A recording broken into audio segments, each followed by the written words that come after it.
सभी शांति प्रेमियों को मेरा प्रणाम। मैं आज के इस वीडियो में शांति सिद्धांत का दूसरा भाग रियलिटी मतलब वास्तविकता के कारण के विषय में एक छोटा सा प्रेजेंटेशन देने जा रहा हूं। मैंने पहले ही कहा है, शांति सिद्धांत मेरे अपने विचार नहीं है, न कि किसी व्यक्ति की एकेडमिक अनुसंधान और अध्ययन से निकला हुआ ज्ञान। शांति सिद्धांत को पता लगाकर हम सब के सामने लाने वाले हमारे शांति अभियान के परम आदरणीय संस्थापक फादर और मदर मून है। फादर और मदर मून को दिल से नमन करते हुए मुझे इस तरह से वीडियो के माध्यम से यह शांति सिद्धांत के महान ज्ञान को बांटने के अवसर प्रदान करने के प्रति आभार व्यक्त करता हूं। हमें शांति सिद्धांत का पहला भाग यानी कि आदर्श से पता चला है, हर इंसान को अपने जीवन में सच्चा माता पिता बनना ही सृष्टि का मूल उद्देश्य था। लेकिन क्या आपको पता है अभी तक दुनिया में कितने लोग सच्चे माता पिता बनने में सफल हुए होंगे? मुझे नहीं लगता है आप किसी भी सच्चे माता पिता को जानते भी होंगे। वह क्या कारण होगा जिसके कारण दुनिया में बुराई की उत्पत्ति हो गई और इंसान सच्चे माता पिता बनने से आज तक असफल रह रहा है? हमें किसी भी समस्या को समाधान करने के लिए उसका कारण समझना बहुत आवश्यक है। और इंसान अपने अंतर्मन से हमेशा बुराई को अस्वीकार करने और अच्छाई को पीछा करने के लिए ही प्रेरित होते हुए भी स्वयं को पता चले बिना बुरी ताकतों के बस में आकर अनजान में ही बुरे काम करने को मजबूर हो रहा है, जो कोई भी इंसान कभी नहीं चाहता है। हमारे मन में अच्छा इच्छा द्वारा अच्छाई के कार्य करने के लिए प्रेरित करने वाला अच्छाई के मास्टरमाइंड ईश्वर के विषय में तो हर कोई थोड़ा बहुत जानता है, लेकिन दुर्भाग्य से हमें हमारे अंतर्मन के इच्छा के विरुद्ध बुराई के कार्य करने के लिए मजबूर करने वाला बुराई का मास्टरमाइंड का सही पहचान बताने में आज तक कोई सफल नहीं हुआ है। वह बुराई का मास्टरमाइंड कौन है और उसने क्या कार्य करा के इंसान को इतने बुराई में और दुनिया में बुराई उत्पत्ति करा दिया? आप देख सकते हैं, एक अमेरिकी मानव शास्त्री रिचर्ड हाइनबर्ग ने बुराई के उत्पत्ति का एक विशिष्ट कारण होने का दावा तो किया, लेकिन वो विशिष्ट कारण क्या है बता नहीं सके। वो कहते हैं हर संस्कृति और उम्र के लोगों ने जोर देकर कहा है कि बुराई का एक विशिष्ट कारण होता है कि मानव स्वभाव नेचुरल बिल्कुल भी नहीं है, क्योंकि यह किसी मौलिक गलती या विफलता से विकृत हो गया है जो पीढ़ी दर पीढ़ी कायम है। अगर सच में कहे तो बुराई के उत्पत्ति का विशिष्ट कारण जानने के लिए कोई वैज्ञानिक तथ्य पाना संभव नहीं लगता है, क्योंकि जब बुराई की उत्पत्ति हुआ तब आज के जैसे कोई वीडियो बनाने की, फोटो खींचने की और लेख के रखने की कोई तकनीकी विकास नहीं हुई थी। इसलिए हमें बुराई के उत्पत्ति का विशिष्ट कारण समझने के लिए कई सुनी पौराणिक कहानियों का ही सहारा लेना होगा। सबसे पहले यह एक ग्रीक पौराणिक कहानी का संदर्भ आपको बताना चाहता हूँ। शायद आपने पहले ही सुने भी होंगे।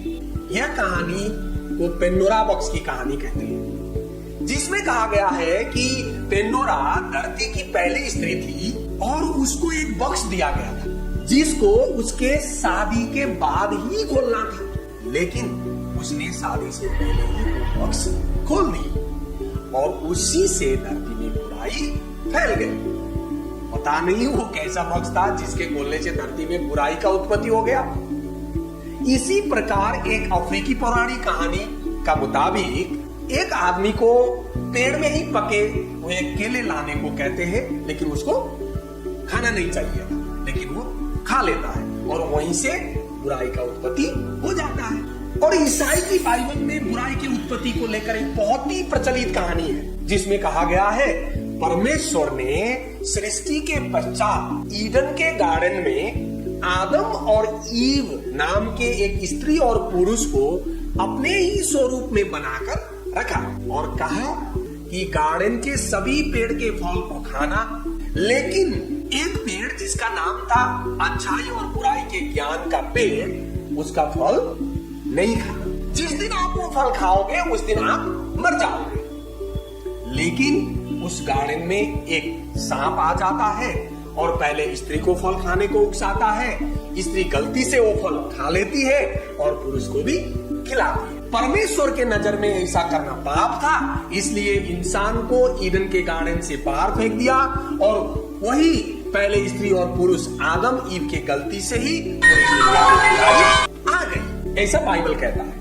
हम ये सभी पौराणिक कहानी से क्या मोरल लेसन ले सकते हैं? पहला लेसन है अवज्ञा करना गलत है, क्योंकि तीनों कहानी में जो नहीं करने को बोला है वही किया गया।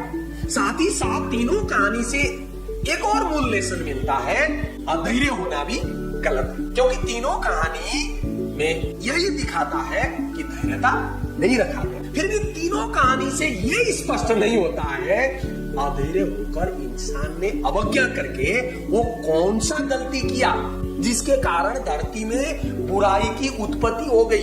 क्या वो फल ही खाना था, केला खाना था, बक्सा खोलना था? वास्तव में ये सारे कहानी में किसी एक विशेष गलती को संकेत में बताया गया है, क्योंकि हमें जब किसी भी चीज को सीधा शब्दों में कहना मुश्किल होता है तो हम संकेत के सहारा लेते हैं।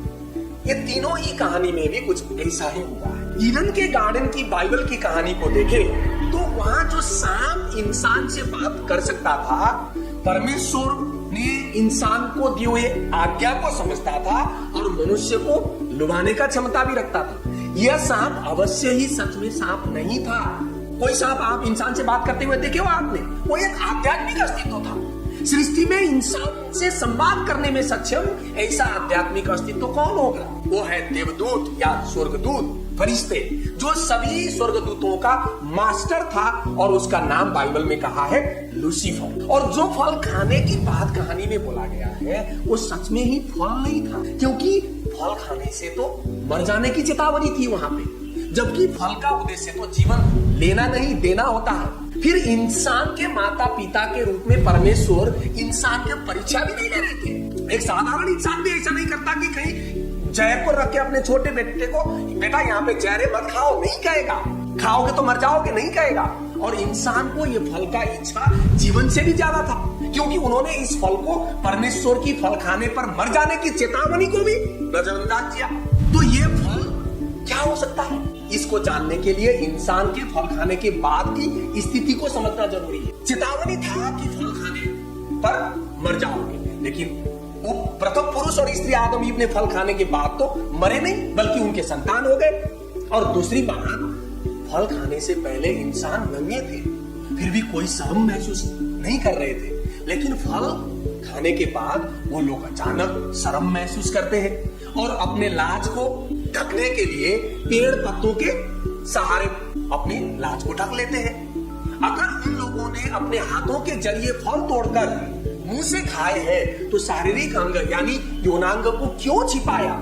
मान लीजिए एक छोटा सा बालक बहुत भुखाया हुआ था और वो अपने किचन में जाता है और वहां पे कुछ मिल जाता है, वो खा लेता है, लेकिन अचानक वहां पे उसकी मम्मी पहुंच जाती है, तो वो क्या करेगा? अगर उसने जो खाने के लिए हाथ में लिया था वो हाथ में ही था तो वो हाथ को छिपाएगा, और मुंह पे डाल चुका है तो वो मुंह को ढकेगा, लेकिन यौनांग को तो नहीं ढकेगा ना। बाइबल के कहानी में आदम और ईव ने कौन सा अंग को ढका और छिपाया? उनके शारीरिक अंग, मतलब यौनांग को। इसका मतलब है गलती शारीरिक अंग यानी कि यौनांग से हुआ है। शारीरिक अंग से होने वाला कौन से काम को हम गलत काम मानते हैं? वो काम है शारीरिक अंग के यौनांग के दुरुपयोग करके अपरिपक्व और नाजायज तरीके से, अनैतिक तरीके से बनाया हुआ संबंध। ये सभी बातों का एक ही निष्कर्ष है, वो है कि इंसान ने बुराई के उत्पत्ति के लिए जो गलती किया था वह था उचित समय से पहले ही आपस में शारीरिक संबंध बनाना। इस बात को प्रमाणित करने के लिए हमें बहुत सारे तथ्य मिल जाते हैं, उनमें से कुछ मैं आपको बताना चाहता हूँ। सबसे पहले, आम दुनिया के लोग यौन संबंध बनाने की बात को गंदा काम और ऐसे बातों को गंदी बात कहते हैं। शारीरिक संबंध तो सिर्फ अकेला ऐसा कार्य है जिसके द्वारा दो लोग एक आपस में असीम प्रेम का अनुभव करते हैं और उसी से जीवन का जन्म होता है और फिर वंश आगे बढ़ता है। ऐसे पवित्र कार्य को फिर हम क्यों गंदा कहते हैं? मान लीजिए आप एक गिलास में साफ पानी रखे हो और गलती से उस पानी में कुछ डस्ट गिर गया या कुछ शरीर को हानि करने वाले चीजें मिक्स हो गई, तो क्या आप उस पानी को पिएंगे? नहीं, वो पानी गंदा पानी कहेंगे आप। शायद शारीरिक संबंधी भी कुछ इसी तरह के कार्यों से पहले तो पवित्र था, बाद में गंदगी में परिणत हो गया, इसलिए आज तक भी लोग इसको गंदगी कह रहे हैं। दूसरा प्रमाण है, सभी महान विश्व धर्म ने भी शारीरिक संबंध के दुरुपयोग को गलत और सबसे मूल पाप माना है और सभी धर्म ग्रंथ ने यौन दुराचार से बचने के लिए सख्त निर्देशन दिया है। हिंदू धर्म के पवित्र ग्रंथ भागवत गीता में भगवान श्री कृष्ण कहते हैं, काम यौन के वासना के प्यास से होता है स्मृति विभ्रम। स्मृति भ्रमित होने पर बुद्धि का नाश होता है और बुद्धि के नाश होने से वो मनुष्य ही नष्ट हो जाता है। और बौद्ध धर्म अपने ग्रंथ में कहता है, विचारहीन पुरुष के साथ 4 बातें होती जो दूसरे पुरुष की पत्नी से अनैतिक संबंध बनाता है। वो 4 बातें हैं, आत्मा का पतन, भयभीत सुख, कानून का खतरा और नरक का मार्ग। इन चारों को ध्यान में रखते हुए कोई पुरुष किसी दूसरे पुरुष की पत्नी के पीछे ना जाए। बुद्ध धर्म ऐसा कहता है। एक और प्रमाण अपने ही हिंदू धर्म में मिलता है, शिवलिंग। मुझे पता नहीं आप में से कितने लोग जानते हैं कि यह शिवलिंग में जो बेस का भाग है वो पार्वती के यौनांग का प्रतीक है। शिव और पार्वती के यौनांग को आदि शक्ति के स्वरूप मानकर हमें इसलिए पूजा करने लगाया गया है कि हम इसको देखकर यह सीख सके कि हमें भी हमारे पास के यौनांग को भोलेनाथ शिव और पार्वती की तरह ही एक पतिव्रत और पत्नीव्रत होकर अपने अंदर दैवीय शक्तियों को इकट्ठा करके इसको पालना करना होगा। अगर मानव पतन ना हो गए होते तो यह ज्ञान इस तरह से पढ़ाना नहीं पड़ता। अगर हम अन्य प्रमाणों का बात करें, यह बुराई के उत्पत्ति का कारण और इसका असर पीढ़ी दर पीढ़ी प्रसारित हो रहा है। अगर हमारे पहला पूर्वज का मिस्टेक सिर्फ सच का ही फल खाना होता तो एक जनरेशन से दूसरे जनरेशन में फल खाने का असर नहीं जाता। इस तरह से आज समाज और देश दुनिया में देखे तो शारीरिक संबंध बनाने के कार्य इतने पवित्र और महान होते हुए भी इतना सस्ता और बाजारू हुआ है कि लोग इसके खुलेआम कीन बेच कर रहे हैं और देह व्यापार को एक बहुत बड़ी इंडस्ट्री बना दिया गया है। आप आज के समाज को और परिवार को और गौर से देखेंगे तो परिवार का टूटना और समाज में विकराल समस्या के रूप में बढ़ता हुआ अपराध का भी मूल कारण यही पति और पत्नी बीच के होने वाली शारीरिक यानी कि यौन संबंध और प्रेम संबंध का दुरुपयोग ही है। आप चाहे सावधान इंडिया देखो, क्राइम पेट्रोल देखो या कोई भी सामाजिक अपराध को दिखाने वाले कार्यक्रम टेलीविजन में देखो या कहीं भी सुनो, आपको समझ में आ जाएगा कि करीब करीब सभी अपराध का जड़ वही शारीरिक यौन और यौन संबंध की दुरुपयोग से ही हो रहा है। यह शारीरिक दुरुपयोग यानी कि यौन दुरुपयोग इतनी विनाशकारी होती है कि इसके चलते सिर्फ परिवार, समाज और देश ही नहीं, पूरी मानव सभ्यता तक बिना किसी के आक्रमण नष्ट हो जाता है। इसका एक उदाहरण है रोम की सभ्यता। यह सभ्यता का विनाश किसी बाहरी शक्ति से नहीं हुआ था। आज से 2000 साल पहले यह सभ्यता इतनी शक्तिशाली था कि आज के अमेरिका जैसा ही दबदबा रोम का था दुनिया में। लोग कहते थे हर एक रोड रोम पहुंचाता है, एवरी रोड लीड्स टू रोम। लेकिन जब वहां शारीरिक संबंधों का दुरुपयोग और नैतिक पतन का पराकाष्ठ में पहुंचा, बिना किसी बाहरी शक्ति के आक्रमण से रोम खत्म हो गया, पतन हो गया, नष्ट हो गया।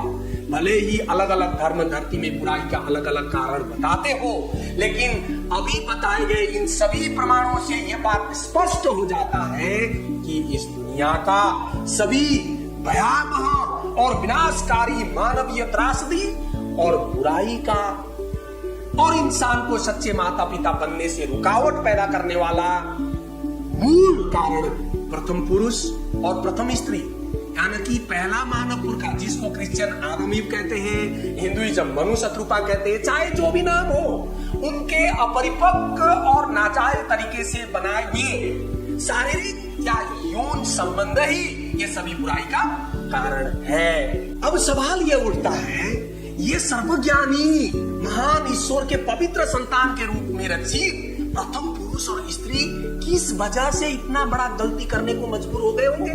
इंसान को किसने बहकाया होगा, या वो अपने आप ही ऐसे गलती कर लिए होंगे? इसको समझने के लिए हमें पतन का प्रक्रिया और इसके पीछे के प्रेरणा को समझना पड़ेगा। यह समझने के लिए फिर हमें एक क्राइम सीन को विश्लेषण करना पड़ेगा, जो शुरू में हुआ क्राइम है। सर्वप्रथम हमें ये समझना होगा कि सृष्टि में इंसान को रचना करने के पहले का स्थिति कैसा था। ऐसा लगता है इंसान सृष्टि का अंतिम रचना है, और इंसान को सृष्टि करने से पहले ईश्वर के पास जो स्वर्गदूत फरिश्ते थे, वो ईश्वर के नौकर के रूप में ईश्वर के साथ रहते थे। उन सब स्वर्गदूतों का मास्टर यानी कि हेड नौकर, जिसका नाम लूसीफर बताया गया है, जो अपने आप को ईश्वर के सबसे करीब मानता। लेकिन इंसान के रचना किए जाने के बाद लूसीफर को लगा कि ईश्वर अपने सबसे प्रिय संतान के रूप में बनाए हुए इंसान को अब लूसीफर से ज्यादा प्रेम दे रहे हैं, वो करीब हो गए।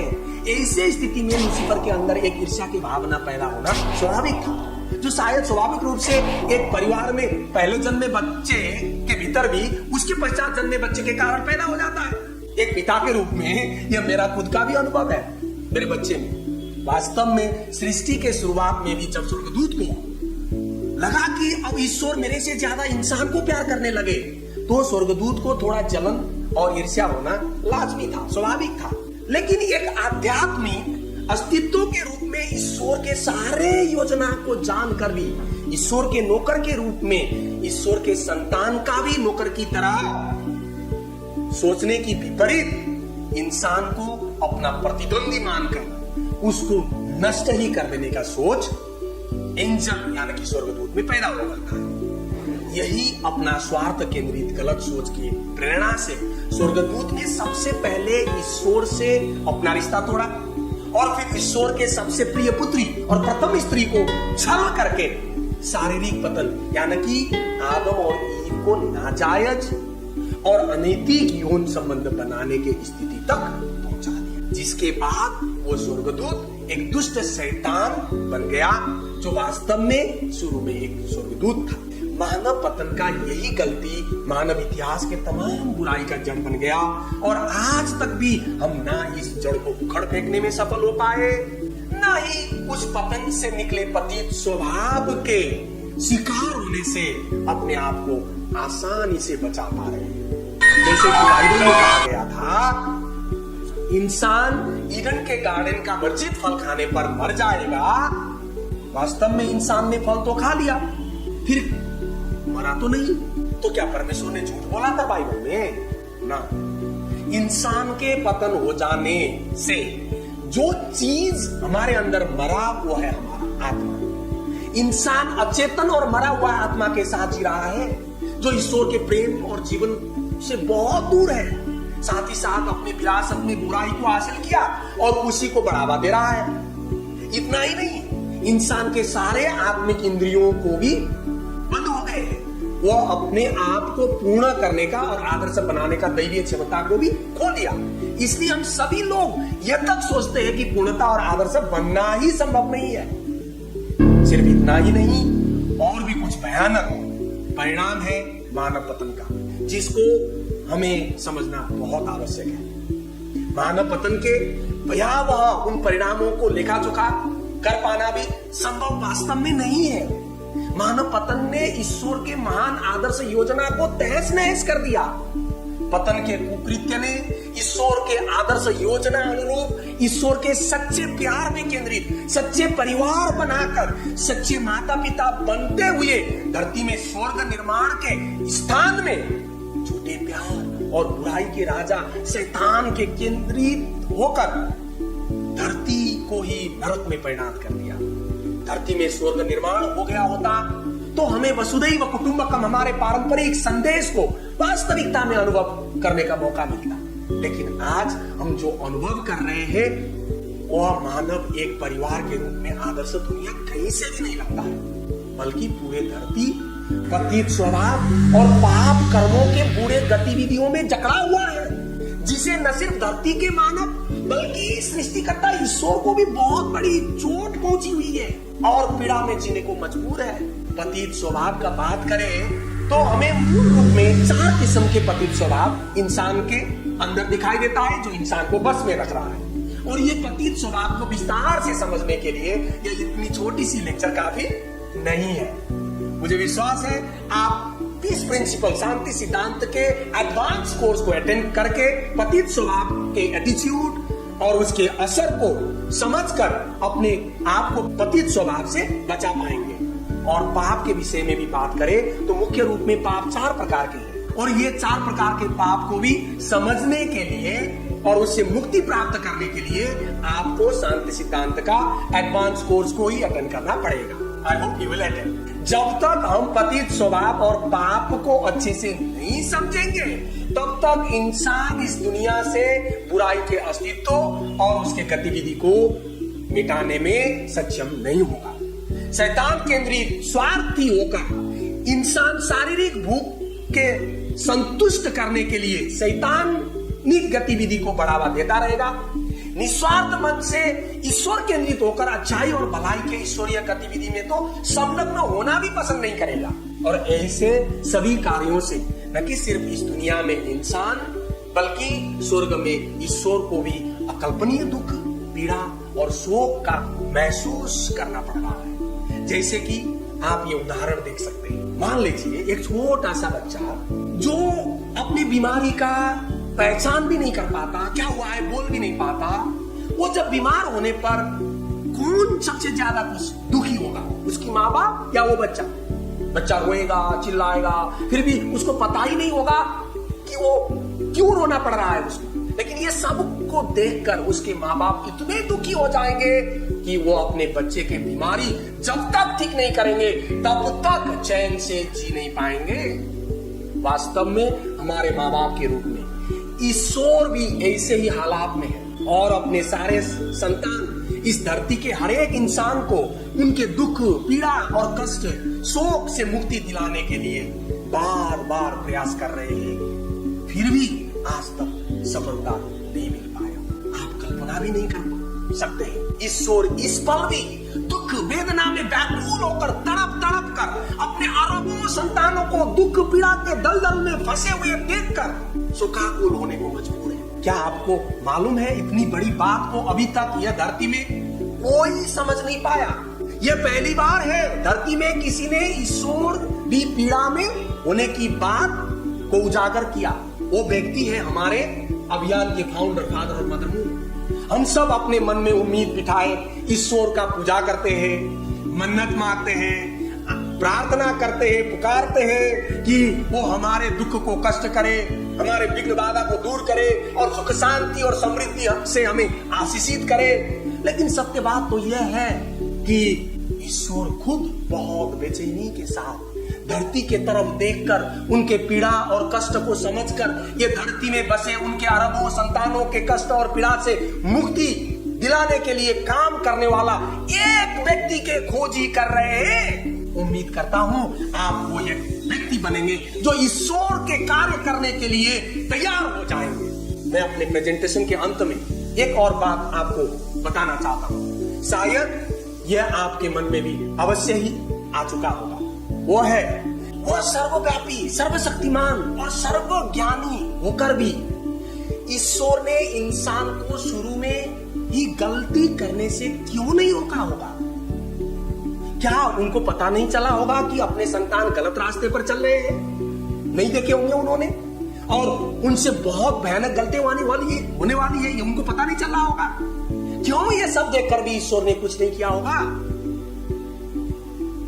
वास्तव में वो चाहकर भी कुछ ना कर पाने की स्थिति में थे, क्योंकि वो अपने ही सिद्धांत से बंधे हुए थे और अपने सिद्धांत से बाहर जाकर वो कुछ भी नहीं कर सकते थे। अगर वो ऐसे करते तो उन्होंने बनाए हुए प्रिंसिपल का ही उल्लंघन हो जाता और एक और नया नियम बन जाता। जहां आगे बार बार इंसान जब गलत रास्ते पर चलेगा तो फिर उसको बचाने के लिए आना पड़ेगा, और इंसान के अंदर खुद अपने आप पूर्णता में पहुंचने की कैपेसिटी से भी समझौता हो जाएगा। इन सभी कारणों से अपने सिद्धांतों से कंप्रोमाइज ना करते हुए, इंसान के गलती करते हुए देखकर भी ईश्वर कुछ नहीं कर पाए, और सच्चे माता पिता बनकर धरती में स्वर्ग निर्माण करने के लिए धरती के मालिक के रूप में सृष्टि किया हुआ ईश्वर का संतान, पहला मानव पुरख, जिसको क्रिश्चियन आदम ईव कहते हैं और हिंदुइज्म मनुष्य रूपा, चाहे जो भी नाम से हम उनको कहें, उनके पतन के गलती ने इंसान को एक झूठे माता पिता बनाकर पूरे धरती को ही नरक में परिणत कर दिया, और आज तक भी धरती में स्वर्ग निर्माण के कार्य पूरा नहीं हो पाया। अब सवाल यह है कि यह बुराई को कैसे खत्म करें। विडंबना तो यह है कि लोग बुराई को लेकर बहुत कंफ्यूज है, कि आज के लोग और कुछ तो धर्म भी बुराई कभी खत्म नहीं होने की बात बताते हैं। बुराई को भी ईश्वर ने ही बनाया है बोलते हैं। सिर्फ इतना ही नहीं, अपने बचाव में और अपने अंदर के बुराई को सफाई देते हुए स्वयं भगवान में तक बुराई गिनाते हैं। इसलिए बुराई खत्म नहीं, उल्टा ये धरती ही एक दिन विनाश हो जाएगा, खत्म हो जाएगा कहते हैं। फिर तो हमारे भगवान श्री कृष्ण ने भागवत गीता में जो बोला वो झूठ है। उन्होंने झूठ बोला था। वो क्या कहते थे? यदा यदा हि धर्मस्य ग्लानिर्भवति भारत अभ्युत्थानं धर्मस्य तदात्मानं सृजाम्यहम् परित्राणाय साधूनां विनाशाय च दुष्कृतां धर्म संस्थापनार्थाय संभवामि युगे युगे। अर्थात जब जब इस पृथ्वी पर धर्म की हानि होती है, विनाश का कार्य होता है और अधर्म आगे बढ़ता है, तब तब मैं इस पृथ्वी पर आता हूं और इस पृथ्वी पर अवतार लेता हूं। मैं नहीं, श्री कृष्ण सज्जनों और साधुओं को रक्षा करने के लिए और पृथ्वी पर से पाप को नष्ट करने के लिए तथा दुर्जनों और पापियों के विनाश करने के लिए और धर्म की स्थापना के लिए मैं हर युग में बार बार अवतार लेता हूं और समस्त पृथ्वीवासियों को कल्याण करता हूं। फिर तो मुझे लगता है भगवान श्री कृष्ण की अवतार लेने की समय आ गई है और ये दुनिया में बुराई का अंधेरा मिटाकर अच्छाई का सुनहरा युग प्रारंभ करने का समय अब आ गया है। इस तरह से एक दिन बुराई का सर्वनाश होगा ही और अच्छे दिन आएंगे।